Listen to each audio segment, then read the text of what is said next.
네, 안녕하십니까. 예, 경기 용인시병 더불어민주당 국회의원 정춘숙입니다. 안녕하십니까. 저는 오늘 경제개혁연대, 민주노총, 참여연대, 한국노총 등 노동 시민사회단체와 여러 위원님들과 함께 부실한 스튜어디십 코드 이행 현황을 지적하고 더욱 적극적인 주주권 행사를 요구하고자 이 자리에 섰습니다. 다들 아시다시피 2018년 7월 국민연금기금의 수탁자 책임에 관한 원칙 스튜어디십 코드가 도입되었습니다. 이로써 기업 총수가 소유 지분을 넘어 대부분 경영에 관여하는 기업 지배구조에 대한 사회적 인식 수준을 조금씩 바뀌고 있습니다. 그러나 총수 일가의 전횡으로 주식가치 훼손 등 소액 주주의 피해가 발생하더라도 소주주가 지배주주 및 경영진을 견제할 수 있는 제도는 여전히 미흡한 것이 사실입니다.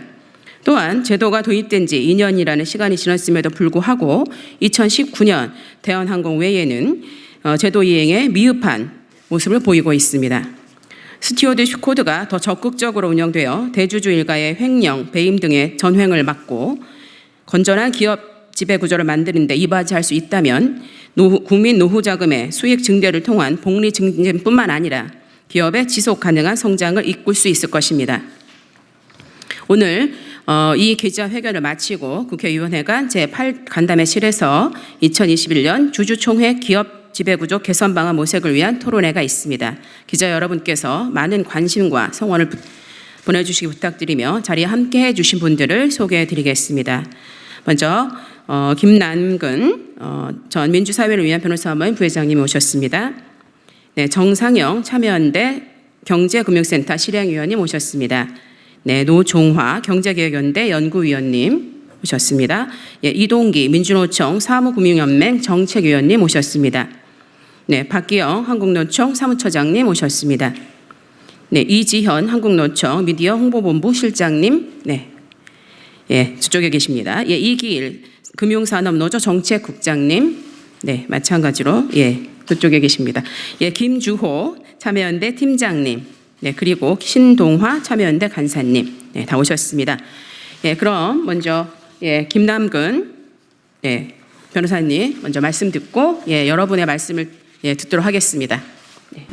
국민연금은 국민들이 맡겨놓은 막대한 재산을 주식에 투자를 하고 있습니다.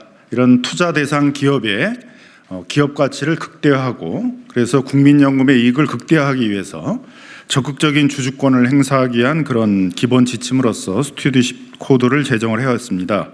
이에 따라서 2019년부터는 횡령 배임, 효성그룹과 같이 횡령 배임한 이사들이 이사회에 남아있는 그런 기업이라든가 또 대한항공이라든가 최근에 있어서의 미래에셋처럼 그 총수일가가 지배하고 있는 계열사에 부당 지원 행위를 해서 총수일가가 사익을 편취하도록 한 그런 기업들이라든가 과도한 임원 보수들을 지급하고 있는 기업과 같이 기업 지배구조에 문제가 있는 그런 기업들에 대해서는 비공개로 기업 지배구조를 개선할 것들을 문제를 개선할 것들을 요구하고 그렇게 하지 않았을 경우에는 2020년도 올해에는 중점관리 대상 기업으로 선정을 해서 중점관리 대상 기업으로 선정됐음에도 불구하고 이행을 하지 않을 경우에는 올해 하반기에 공개 대상의 중점관리 기업으로 선정을 하고 2021년 주주총회에서는 문제가 있는 그런 기업들에 대해서는 그 공익적인 이사들을 추천한다든가 횡령 배임 등의 그 기업에 피해를 입힌 이사들에 대해서는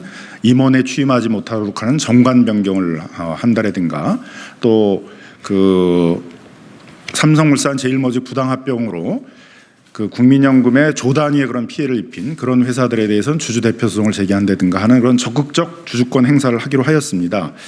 사실은 2019년 3월 주주총회에서부터 그런 적극적 주주권 행사를 했었어야 되는 것들인데 그때마다 국민연금 측에서는 사회이사, 공익이사를 추천할 수 있는 사회이사 풀이 마련되지 않았다든가 적극적 주주권 행사에 대해서는 또 별도의 가이드라인을 또 마련해야 된다든가 여러 가지 핑계들을 대면서 적극적 주주권 행사들을 미뤄왔었습니다.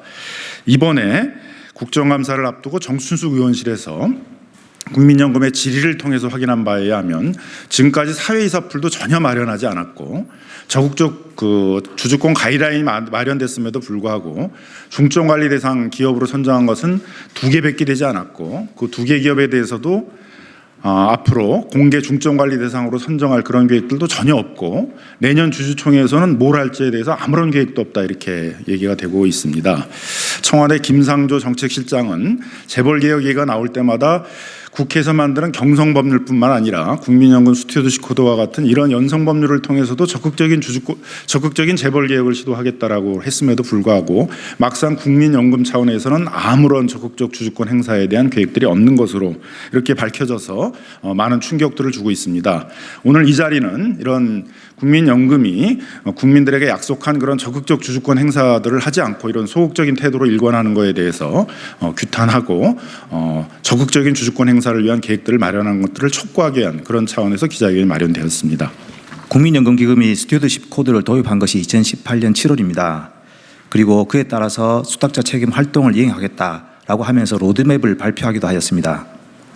그 로드맵에 따르면 2019년도에 이미 그 이사를 추천하고 2020년도부터는 공개적인 그 주주권 행사를 하도록 하겠다 이렇게 발표를 했었습니다. 그런데 실제 현재 이행되고 있는 내용들을 보면 전혀 그렇지 않습니다. 다 잘 아시다시피 그 우리나라가 기업 지배 구조가 아주 후진적인 나라입니다. 그래서 아시아 기업 지배 구조 협회에서 2018년 CG와치라는 곳에서 발표한 자료에 따르면 아시아 12개 나라 중에서 9위에 머무릅니다. 그리고 한국이 이제 코리아 디스카운트다 뭐 이런 얘기도 많이 하는데 그 이유 중에는 이 사회 구조가 아주 후진적인 것 때문에 생기게 되는 여러 가지 안 좋은 현상 중에 하나입니다. 그 이 사회 구조 개혁에는 여러 가지 다른 방식이 있겠습니다만은 국민연금의 스튜어드십 코드도 상당히 큰 역할을 할 수 있을 것으로 기대하였습니다. 그에 따라서 국민연금에서도 계속적으로 그런 로드맵을 발표하고 그에 따라서 행사를 하겠다라고 했습니다. 최근에는 그 시행령이 개정되어서 예를 들면 이사 해임에 대한 그러니까 부당 이득을 취하거나 사익 편취를 한 것에 대해서도 아무런 행사를 하지 않는 이사에 대한 해임 의결에 대해서도 적극적인 경영 참가 주주권 행사가 아닌 그냥 일반적인 주주권 행사로 이제 행사할 수도 있게 되었습니다. 국민연금은 좀 더 적극적으로 주주권 행사를 해야 될 것입니다. 그 정춘숙 의원실 자료에 따르면 국민연금이 2018년도에는 2개, 그리고 2019년도에는 22개, 그리고 2020년도에는 4개 회사에 대해서 비공개 대화를 하였다고 합니다. 그런데 2020년 3월에 이르러서 그 4개 회사 중에서 겨우 2개 회사에 대해서만 비공개, 그것도 공개도 아닙니다. 비공개 중점 관리 기업으로 선정했다고 하고 그 예상치 못한 우려가 있는 사안에 대해서는 한 건도 해당이 없다라고 지금 말하고 있습니다. 그런데 잘 아시다시피 지금 작년, 재작년, 올해 더불어서 계속해서 효성이니 대리민이 최근에는 이제 미래에셋까지 포함했죠. 대한항공이니 하는 많은 회사들이 그 기업 주주들의 예상치 못한 사안으로 크게 기업의 가치를 훼손시키고 기업의 이익을 침해한 사안이 발생했습니다. 그럼에도 불구하고 이사회가 그걸 감독해야 될 이사회가 소집되었다는 얘기는 전혀 없습니다.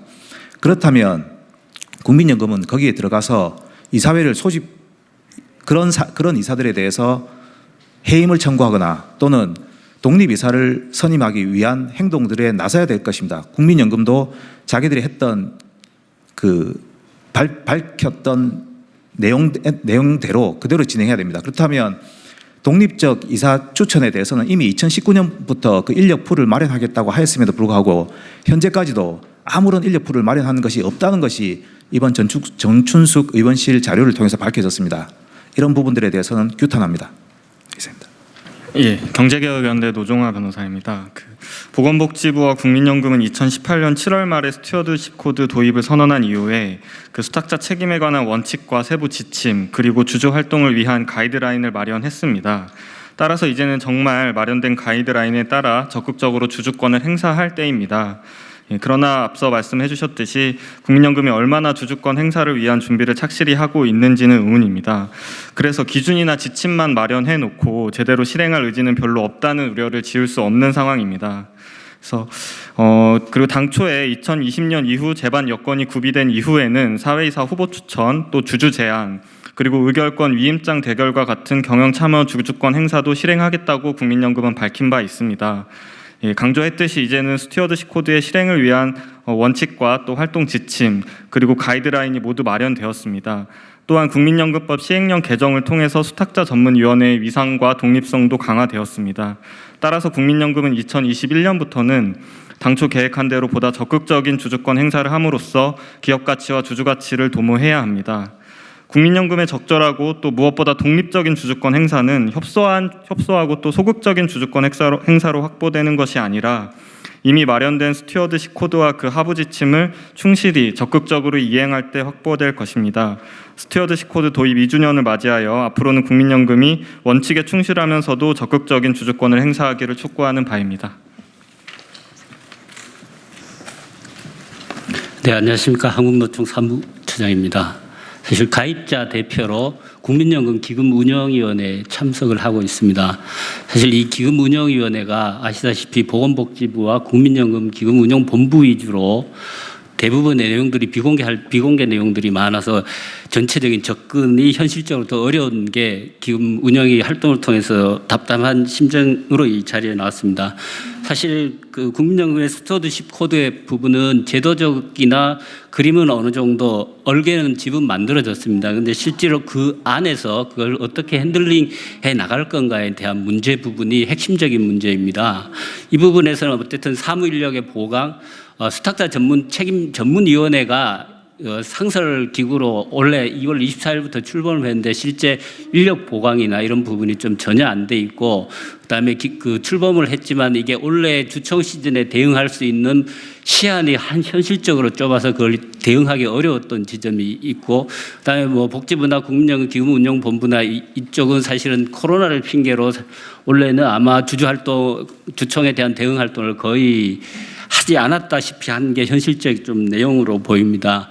이러한 부분을 전체적으로 강화할 수 있는 방법은 문재인 정부에서 대선 공약으로 국민연금 기금운용위원회를 상설화하겠다고 공약으로 내비쳤습니다. 이 기금운용위원회가 상설화가 되면 거기에 따른 인력 배치나 전체적인 구조의 문제가 상당 부분 해소가 돼서 그 하위에 수탁자 책임 활동이나 그다음에 투자 전문 정책이나 리스크 관리나 이런 부분을 세밀하게 들여다보고 가입자 위주로 국민의 눈높이에서 접근할 방법이 생깁니다. 그래서 하루빨리 거버넌스 차원에서 국민연금 기금운영위원회가 상설화되고 그 위에 하위에 수탁자 책임활동 전문위원회 이런 활동들이 보강되는 작업들을 보건복지부와 정부와 또 21대 국회에서 좀 같이 처리해 주시길 당부드립니다. 민주노총 전국사무금융연맹 금융정책위원장을 맡고 있는 이동기라고 합니다. 고령화, 저금리 플러스 코로나 사태가 겹쳐서 앞으로 국민연금이 제대로 행동을 하지 않으면 국민의 노후 재산이 보호될 수 없는 상황입니다. 그렇기 때문에 국민연금이 제대로 지금까지 2년의 성과는 스튜어드십 집사복은 입었지만 집사의 정신은 가지지 못했다라고 평가할 수 있겠습니다. 국민연금이 이러할진데 다른 ESG 펀드나 우리나라의 연금들이 도대체 무엇을 보고 배우겠습니까?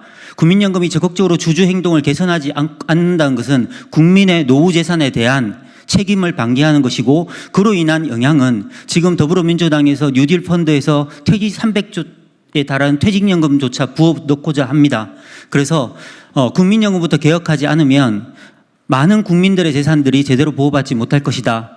그래서 국민연금부터 시작해서 대한민국의 모든 펀드들이 이제는 국민의 재산이라는 측면에서 공적 연기금부터 솔선수범에 나서기를 바라고요. 그러기 위해서는 방금 말씀하신 국민연금의 기금운영위원회 구성부터 바꿔야 된다고 생각합니다. 대부분이 사측 인사 혹은 경영진 인사로만 되어서 비례적 균형, 평등이 이루어지지 못하고 있습니다. 시민사회와 노동계의 더 적극적인 참여가 이루어질 수 있도록 했으면 좋겠고요. 더불어민주당에서 추진하고 있는 뉴딜 펀드도 수탁자 책임 혹은 주주행동 스튜어드십을 도입하지 않은 운영사들한테는 뉴딜 펀드 투자하지 못하도록 만들어야 됩니다. 그래서 우리가 추진하는 정책에서부터 국민의 재산을 보호한다는 마음으로 정책을 추진해 줄 것을 부탁을 드리겠습니다. 감사합니다. 네. 이것으로써 국민연금 공단의 적극적인 주주권 행사 임무반기 규탄 기자회견을 마치고요. 이제 의원회관에서 2021년 주주총회 기업 구조 개선 방안 모색을 위한 토론회를 갖도록 하겠습니다. 예, 경청해 주셔서 감사합니다. 마치겠습니다.